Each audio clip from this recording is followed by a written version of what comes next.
Text and information meter. The first with the use of written words and written forms of media to communicate information, ideas, and messages. Ito po yung iba't ibang klase ng words or different forms kung pwede natin nabalik sa pag-communicate. Gaya ng fonts, dapat po may mga specific tayo na ginagamit dun para mas madali na ito mga tao.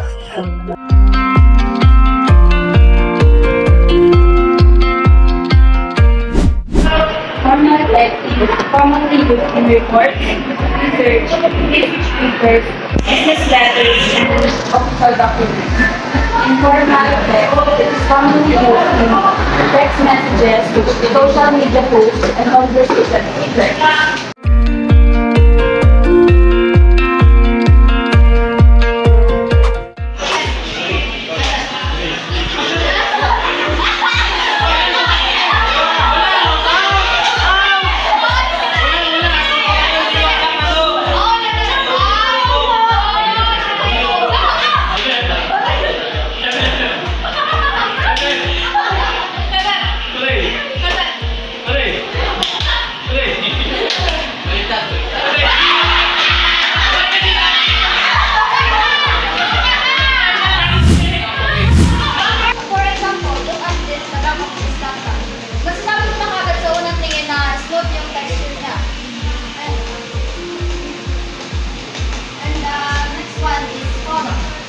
Defined by its due intensity and value.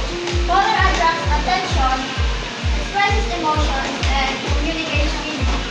Example, pag nakita natin yung color na yellow, di ba isipin agad natin na yung ang theme niya is happy. For the last one, form. A three-dimensional object or the illusion of form. Form gives an object volume and depth through shaping and lighting. Kung makikita niya yung depth, tsaka parang nagkaka-form siya kapag nilalagyan siya ng lighting and shaping. Consistency is keeping the same markings, typeface, timestamp, and color throughout the design, especially in presentation or documentation with more than one page.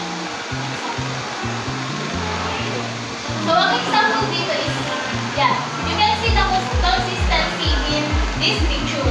The two colors, which is the blue and the yellow. Isa ding example dito is pag may research tayo or sa CPR natin, sa output natin for CPR. Kasi may specific tayong sinusunod at saka consistent talaga yung ating form.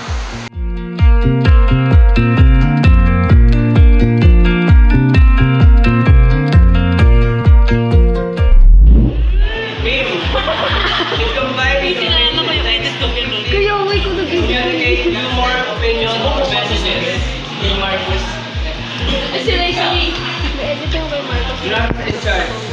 Present data visually, making numbers easier to compare and interpret. Close up.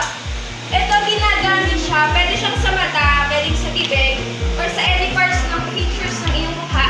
Para naman ma-emphasize din kung anong meron sa isang story. Yung nangyayari sa isang character. Ayan. Kung makikita niyo na kung saan yung kanyang ngipin. Nakaganon to.